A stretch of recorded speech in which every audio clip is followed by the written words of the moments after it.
Hello guys, എൻ്റെ പുതിയൊരു വീഡിയോയിലേക്ക് എല്ലാവർക്കും സ്വാഗതം. ഇന്ന് നമ്മൾ തയ്യാറാക്കാൻ പോകുന്നത് മൈദപ്പൊടിയുടെ ഒട്ടും അംശമില്ലാണ്ട് നമ്മൾ എങ്ങനെ പഴംപൊരി തയ്യാറാക്കും എന്നുള്ളതാണ്. അപ്പോൾ ആകെ 2 ഐറ്റംസ് മാത്രമേ നമുക്ക് ഇന്ന് ആവശ്യമുള്ളൂ. അത് കുറച്ച് ഹെൽത്തി ആയിട്ടാണെന്നാണ് എനിക്ക് തോന്നുന്നത്. അപ്പോൾ നമുക്കിതിലേക്ക് ആദ്യം വേണ്ടത് നല്ല പഴുത്തിട്ടുള്ള 5 പഴമാണ്. ഞാനിവിടെ 5 പഴമാണ് എടുത്തിട്ടുള്ളത്. നിങ്ങൾക്ക് എന്തോരം വേണമെന്ന് വെച്ചാൽ അതനുസരിച്ച് എടുക്കാം. ഞാനിവിടെ നല്ല പഴുത്തിട്ടുള്ള നല്ല മധുരമുള്ള പഴമാണ്. ഇനി നമുക്ക് കുറച്ച് മാവ് വേണം. അതിന് വേണ്ടിയിട്ട് ഞാനിതിലേക്ക് ഗോതമ്പ് പൊടിയാണ് എടുത്തിട്ടുള്ളത്. നമ്മൾ സാധാരണ ചെയ്യാറുള്ളത് മൈദപ്പൊടിയിലാണ്. ഇന്ന് നമ്മൾ മൈദപ്പൊടി ഇല്ലാണ്ട് എങ്ങനെ പഴംപൊരി ഉണ്ടാക്കാം എന്ന് പറഞ്ഞപ്പോൾ ഞാനിതിലേക്ക് ഗോതമ്പ് പൊടിയും എടുത്തിട്ടുണ്ട്. പിന്നെ പഴംപൊരി കുറച്ച് ക്രിസ്പായിട്ടിരിക്കാൻ വേണ്ടിയിട്ട് കുറച്ച് അരിപ്പൊടിയും നമ്മുടെ സാധാരണ വെള്ളയപ്പ പൊടിയില്ലേ ആ പൊടിയും കൂടി ഇതിലിട്ടിട്ട് നല്ലപോലെ നമുക്കൊന്ന് മിക്സ് ചെയ്തെടുക്കാം.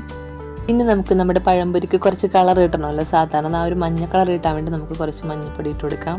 പിന്നെ ഇതിലേക്ക് ഒരു നുള്ളുപ്പ്, പിന്നെ ആവശ്യത്തിന് പഞ്ചസാര. കാരണം മാവിനൊക്കെ കുറച്ച് മധുരം ഉണ്ടെങ്കിൽ മാത്രമേ നമുക്ക് പഴംപൊരി തിന്നുമ്പോൾ ആ ഒരു ടേസ്റ്റ് ഉണ്ടാവുള്ളൂ. അപ്പോൾ കൂടാണ്ട് ആവശ്യത്തിന് കുറച്ച് പഞ്ചസാര ഇതിലേക്ക് ഇട്ട് കൊടുക്കാം.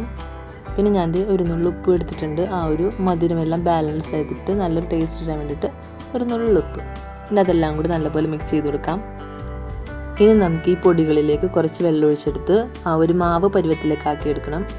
അപ്പോൾ ഞാനിതിലേക്ക് കുറച്ച് വെള്ളം ഒഴിച്ച് കൊടുത്തിട്ടുണ്ട്. പച്ചവെള്ളമാണ് എടുത്തിട്ടുള്ളത്. അതൊഴിച്ചിട്ട് അതൊന്ന് കലക്കി നോക്കാം. കുറച്ചും കൂടി വെള്ളം വേണമെന്നുണ്ടെങ്കിൽ കുറച്ചും കൂടി ഒഴിച്ചാൽ മതി. അതെല്ലാം ഒറ്റയടിക്ക് കുറേ ഒഴിച്ച് വെള്ളമാക്കി വെക്കരുത്. അപ്പോൾ ഈ ഒരു പരുവത്തിലേക്ക് ഇട്ട് നമുക്ക് ഈ ഒരു പരുവാണെങ്കിൽ നല്ലപോലെ മുക്കി പൊരിക്കാൻ പറ്റും. ഈ സമയത്ത് ജസ്റ്റ് ഇതിൻ്റെയൊക്കെ ടേസ്റ്റ് നോക്കാം. മധുരം കുറവാണെങ്കിൽ ഇച്ചിരി മധുരം ഇട്ട് കൊടുക്കാം. പിന്നെ കളറും കുറച്ച് കുറവാണെങ്കിൽ ഒരു നുള്ള മഞ്ഞൾപ്പൊടിയും കൂടി ഇട്ട് കൊടുക്കാൻ പറ്റും. ഇനി നമുക്ക് പഴം ഒന്ന് അരിഞ്ഞെടുക്കണം. അപ്പം ഞാൻ ഇവിടെ പഴം 3 ആയിട്ട് അരിഞ്ഞെടുക്കുന്നുണ്ട്. നീളത്തിൽ തന്നെയാണ് അരിയുന്നത്.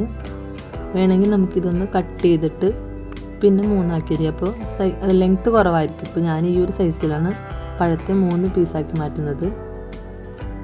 അങ്ങനെ ഞാൻ ഇവിടെ 5 പഴവും നല്ലപോലെ അരിഞ്ഞ് 3 കഷ്ണങ്ങളാക്കിയിട്ട് വെച്ചിട്ടുണ്ട്. അപ്പോൾ ടോട്ടൽ നമുക്ക് 15 പഴംപൊരി ഉണ്ടാക്കാൻ പറ്റുന്ന ഒരു പാകത്തിനാണ് കേട്ടോ നമ്മൾ അരിഞ്ഞെടുത്തിട്ടുള്ളത്. ഇനി നമുക്കൊരു പാൻ ചൂടാക്കാൻ വെച്ചിട്ട് അതിലേക്ക് കുറച്ച് വെളിച്ചെണ്ണ ഒഴിച്ചെടുക്കാം. ഇനി നമുക്ക് ഓരോ പഴങ്ങളും ഇതിലേക്ക് ഡിപ്പ് ചെയ്യാൻ വെക്കാം. ഇനി നമുക്ക് നേരെ കൈ കൊണ്ട് ഇങ്ങനെ അങ്ങോട്ടും ഇങ്ങോട്ടൊന്ന് തിരിച്ച് മാവെല്ലാ ഭാഗത്തുമാക്കിയിട്ട് നമുക്ക് നേരെ എണ്ണയിലേക്ക് മുക്കാം. ഈ ഒരു രീതിയിലാണ് ചെയ്യേണ്ടത്. കൈ പൊള്ളാണ്ട് നോക്കണം.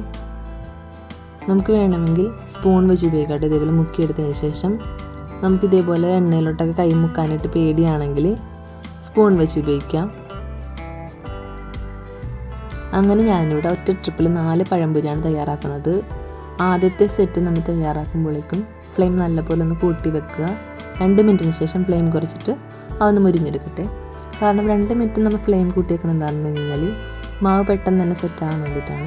അതിനുശേഷം ഫ്ലെയിം കുറച്ചിട്ട് കഴിഞ്ഞാൽ ഓരോ ഭാഗവും നല്ലപോലെ വെന്തിട്ടപ്പോൾ ഒരു സൈഡ് നല്ലപോലെ മുരിഞ്ഞ് വന്നിട്ടുണ്ട്. നമുക്ക് കൂടുതൽ മുരിച്ച് അതിൻ്റെ ആ ലുക്ക് മാറ്റേണ്ട. അതുകൊണ്ടാണ് ഞാൻ ഈ ഒരു പരുവത്തിലേക്ക് എടുത്തിട്ട് പഴംപൊരിയെല്ലാം തിരിച്ചിടുന്നത്. ഇനി ഇതും നല്ലപോലെ ഒന്ന് ആദ്യത്തെ 2 മിനിറ്റ് ഫ്ലെയിം കൂട്ടി വെക്കുക. അതിന് ശേഷം ഫ്ലെയിം കുറച്ച് വെച്ചിട്ട് 2-3 മിനിറ്റ് വെയിറ്റ് ചെയ്യാം. ഇപ്പോൾ നമ്മൾ കുറേ എണ്ണയിലാണ് ചെയ്യുന്നതുണ്ടെങ്കിൽ ഫ്ലെയിം കൂട്ടി വെച്ചിട്ട് നമുക്ക് വേഗം പൊരിച്ചെടുക്കാൻ പറ്റും. നമ്മളിവിടെ കുറേ എണ്ണ ബാക്കി വരണ്ടല്ലോ എന്ന് വിചാരിച്ചിട്ടാണ് കുറച്ച് വെളിച്ചെണ്ണ ഒഴിച്ചിട്ട് ഇതേപോലെ ചെയ്യുന്നത്. അങ്ങനെ നമ്മുടെ ആദ്യത്തെ സെറ്റ് പഴംപൊരി ഇവിടെ നല്ലപോലെ റെഡിയായി വന്നിട്ടുണ്ട്. കൂടുതൽ കരിഞ്ഞ് മുരിഞ്ഞൊന്നും പോയിട്ടില്ല. നല്ലൊരു കളറിൽ തന്നെ നമുക്ക് കിട്ടിയിട്ടുണ്ട്. ആവശ്യത്തിന് കുക്കായിട്ടുള്ളത്. അപ്പോൾ നമുക്കിത് വറുത്ത് മാറ്റാം. ഇനി നമുക്ക് അടുത്ത സെറ്റും കൂടി ഇതിലേക്ക് ഇട്ട് കൊടുത്തിട്ട് ഇപ്പോൾ ചെയ്ത പോലെ തന്നെ ഫ്ലെയിം കൂട്ടി വെച്ചിട്ട് വേവിക്കാം. അതിനുശേഷം ഫ്ലെയിം കുറച്ച് വെച്ചിട്ടും ബാക്കി വേവിക്കാം. അപ്പോൾ ഇത്രയേ ഉള്ളൂ. പെട്ടെന്ന് തന്നെ തയ്യാറാക്കാൻ പറ്റുന്ന നല്ല മധുരമുള്ള പഴം എടുക്കാനായിട്ട് ഞാൻ മാക്സിമം നിങ്ങളോട് പറയുന്നത്. എന്നാൽ മാത്രമേ നമുക്ക് ആ ഒരു ടേസ്റ്റ് ഉണ്ടാവുള്ളൂ. അതെല്ലാം നമ്മൾ ചില സമയത്ത് പഴംപൊരിയൊക്കെ കടയിൽ നിന്ന് മേടിക്കുമ്പോഴേക്കും ഒട്ടും മധുരം ഉണ്ടാവില്ല. കാരണം എന്താണ്, ഒരു ടേസ്റ്റ് ഉണ്ടല്ലോ. പഴംപൊരി എന്ന് പറഞ്ഞാൽ നമ്മൾ വേഗം മേടിക്കും, പക്ഷേ ആ ഒരു ടേസ്റ്റ് ഉണ്ടാവില്ല. ഇപ്പോൾ ഇന്നലെ വീട്ടിൽ തന്നെ മേടിച്ചുകൊണ്ടുവന്ന പഴംപൊരി എന്ന് പറയുന്നത് ഒട്ടും മധുരം ഉണ്ടായിരുന്നില്ല. സാധാരണ എന്തോ ഒരു വാട്ടപ്പഴം കൊണ്ട് ഉണ്ടാക്കിയ പോലെ ഞങ്ങൾക്ക് തോന്നുന്നത്. ഞങ്ങൾ ബീഫും കൂട്ടിയാണ് കഴിച്ചത്. പഴംപൊരിയും ബീഫും കൂടി കഴിച്ചപ്പോൾ കുറച്ചും കൂടി വ്യത്യാസം ഉണ്ടായിരുന്നു. അപ്പോൾ നമുക്കിപ്പോൾ ചായ കഴിക്കുമ്പോൾ കുറച്ച് മധുരം ഉണ്ടെങ്കിലല്ലേ രസം ഉണ്ടാവുള്ളൂ. അപ്പോൾ മാക്സിമം ഇതേപോലെ കറുത്തുടങ്ങിയിട്ടുള്ള പഴം എടുക്കുകയാണെങ്കിൽ കുറച്ചും കൂടി ടേസ്റ്റ് ഉണ്ടാകും. അങ്ങനെ നമ്മുടെ ഈസി പഴംപൊരി ഇവിടെ റെഡി ആയിട്ടുണ്ട്. ഇഷ്ടപ്പെട്ടാൽ നിങ്ങൾ ലൈക്ക് ചെയ്യുക. അടുത്ത വീട്ടിൽ കാണുന്നതായിരിക്കും. ടാറ്റാ.